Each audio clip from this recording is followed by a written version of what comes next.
గుజరాత్ను వణికిస్తున్న చాందీపుర ఆట వైరస్ సోకి 4 చిన్నారులు చనిపోయారట. మరో 2కి కొనసాగుతున్న ట్రీట్మెంట్. ఇంకో 6కి బ్లడ్ శాంపిల్స్ పూణేకి పంపించారట. ఫలితాల కోసం వైద్యుల ఎదురుచూపట. ఇదేం చాందీపుర? ఏం చాందీపుర ఇది?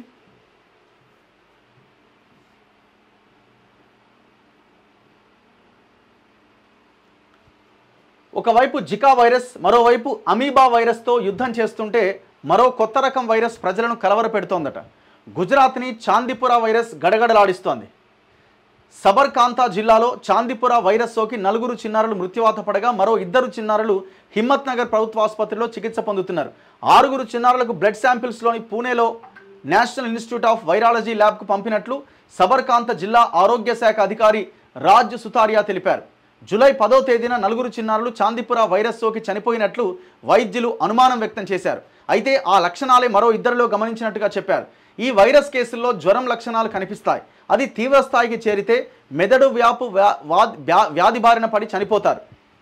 దోమలు, ఈగలు, పురుగుల ద్వారా ఈ వైరస్ వ్యాప్తి చెందుతోంది. ముందస్తు చర్యల్లో భాగంగా సబర్కాంతా జిల్లా వ్యాప్తంగా అధికారులు శానిటేషన్ చర్యలు చేపడుతున్నారు. దారుణంగా ఉన్నదిగా పరిస్థితి.